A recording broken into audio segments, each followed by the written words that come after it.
চীনের কৃত্রিম সূর্য শুনতে যেন সায়েন্স ফিকশন, কিন্তু এই প্রকল্পের পেছনে যে প্রযুক্তি তৈরি হচ্ছে তা এখন শুধু আর কল্পনা নয়। হেফেই শহরে এমন এক ফিউশন প্রযুক্তির জন্য বিশাল চুম্বক তৈরি করেছে চীন, যার ওজন 582 টন।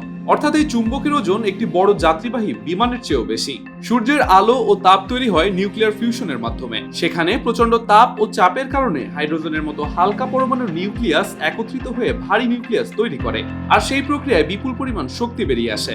চীনের বিজ্ঞানীরা এখন পৃথিবীতে সেই প্রক্রিয়াটি নিয়ন্ত্রিতভাবে ঘটানোর চেষ্টা করছেন।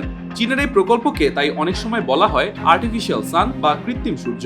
তবে পৃথিবীর মাটিতে সূর্যের মতো ফিউশন ঘটানো সহজ নয়। এ বিক্রিয়া ঘটাতে জ্বালানিকে উত্তপ্ত করতে হয় প্রায় 10 কোটি ডিগ্রি সেলসিয়াসের চেয়েও বেশি তাপমাত্রায়। এত বেশি তাপমাত্রার কোনো প্রচলিত ধাতব পাত্র টিকে থাকার কথা নয়। তাহলে এই ভয়ঙ্কর উত্তপ্ত পদার্থকে আটকে রাখা হবে কিভাবে?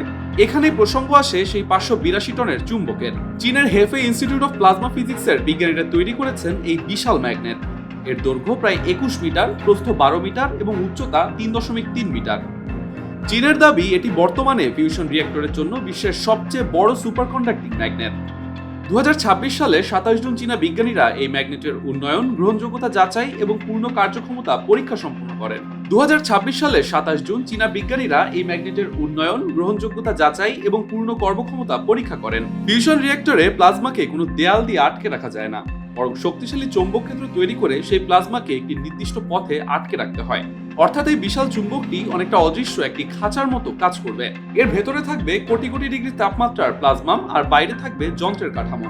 শুনতে অবিশ্বাস্য হলেও চীনের ফিউশন গবেষণায় এমন অগ্রগতি একেবারে নতুন নয়। হেফেই এর experimental advance super conducting tokamak ইতোমধ্যেই একাধিক রেকর্ড গড়েছে। 2025 সালের জানুয়ারিতে ইএএসটি 1066 সেকেন্ড বা প্রায় 17 মিনিট ধরে উচ্চ তাপমাত্রার প্লাজমাকে স্থিতিশীল অবস্থায় ধরে রাখতে সক্ষম হয়। এর আগের রেকর্ডটি ছিল 403 সেকেন্ডের। তবে একটি বিষয় মনে রাখা জরুরি, এখনো চীন বাণিজ্যিকভাবে ফিউশন বিদ্যুৎ উৎপাদন শুরু করেনি। এমনকি 582 টনের চুম্বক তৈরি হওয়ার অর্থ এই নয় যে আগামীকাল থেকেই ঘরে ঘরে ফিউশন বিদ্যুৎ পৌঁছে যাবে, বরং এটি একটি দীর্ঘ গবেষণা ও প্রকৌশল প্রক্রিয়ার গুরুত্বপূর্ণ অংশ।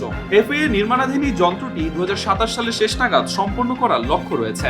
এর উদ্দেশ্য শুধু প্লাজমা তৈরি করা নয়, ডিউটেরিয়াম ট্রিটিয়াম জ্বালানি ব্যবহার করে বার্নিং প্লাজমা বা এমন একটি অবস্থার পরীক্ষা করা যেখানে ফিউশন বিক্রিয়া থেকেই উৎপন্ন শক্তি প্লাজমাকে আরো উত্তপ্ত রাখতে বড় ভূমিকা রাখবে। চীনের বিজ্ঞানীরা প্রায় 20 থেকে 200 মেগাওয়াট ফিউশন শক্তি এবং নেট শক্তি লাভের দিকে লক্ষ্য রাখছেন, আর 2030 সালের দিকে ফিউশন থেকে প্রথম বিদ্যুৎ উৎপাদন প্রদর্শন করার লক্ষ্য সামনে রাখা হয়েছে। যদি এই লক্ষ্য সফল হয়, সেটি হবে ফিউশন গবেষণার ইতিহাসে সবচেয়ে বড় মাইলফলক। এই বিক্রিয়া জ্বালানি হিসাবে ব্যবহৃত হাইড্রোজেনের আইসোটোপ পৃথিবীতে তুলনামূলকভাবে প্রচুর, আর ফিউশন ভিত্তিক প্রচলিত পারমাণবিক বিদ্যুৎ কেন্দ্রের তুলনায় ফিউশনে দীর্ঘস্থায়ী উচ্চমাত্রা তেজস্ক্রিয় বর্জ্যের সমস্যা অনেক কম। ফিউশনে বিক্রিয়া নিয়ন্ত্রণের বাইরে চলে গিয়ে প্রচলিত পারমাণবিক বিদ্যুৎ কেন্দ্রের মতো চেইন রিঅ্যাকশনে পরিণত হওয়ারও ঝুঁকি নেই। কিন্তু এখানে সবচেয়ে গুরুত্বপূর্ণ অংশটি হলো ফিউশনকে নিয়ন্ত্রণ করা যতটা কঠিন, সেটিকে অর্থনৈতিকভাবে ব্যবহারযোগ্য করে বিদ্যুৎ কেন্দ্রে পরিণত করা তার চেয়েও কঠিন।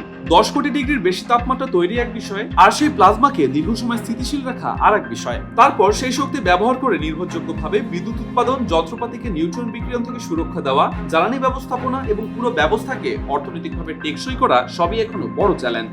অর্থাৎ চীনের 582 টনের চুম্বক কোনো শেষ গন্তব্য নয়, এটি একটি দীর্ঘ দৌড়ের আরেকটি গুরুত্বপূর্ণ ধাপ। তবে এই দৌড়ে চীন একা নয়।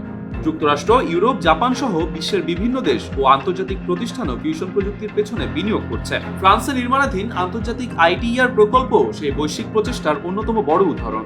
তবে চীনের সাম্প্রতিক অগ্রগতি একটি বিষয় স্পষ্ট করে দিয়েছে, নিউক্লিয়ার ফিউশন এখন শুধু ভবিষ্যতের বিজ্ঞান নয়, এটি ধীরে ধীরে পরিণত হচ্ছে বিশ্বের পরবর্তী জ্বালানি প্রতিযোগিতার একটি ক্ষেত্রে।